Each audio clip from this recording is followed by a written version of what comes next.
Хуш келдіңіз, қадірлі достар. Добро пожаловать на канал Армуд. Продолжаем рубрику по изучению татарского языка.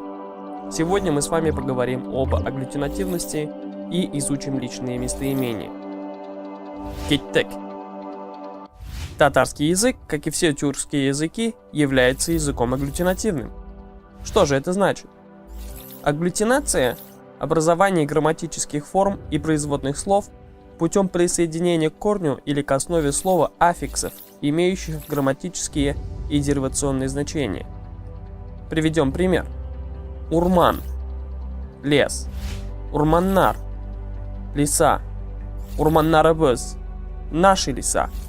Урманнарыбызда – в наших лесах. Урманнарыбыздагы – то, что в наших лесах. Урманнарыбыздагылар – те, что в наших лесах. Урманнарыбыздагыларны – тех, что в наших лесах. А теперь разберем татарские местоимения. Местоимения в татарском, как и в русском, бывают в первом, втором и в третьем лице, а также могут быть в единственном и множественном числе.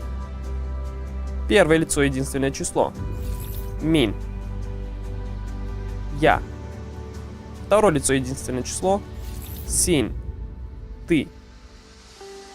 В татарском языке нет категории рода, поэтому третье лицо – единственное число. Он, она, оно. В татарском языке будет просто ул. Первое лицо – множественное число. Без. Мы. Второе лицо – множественное число.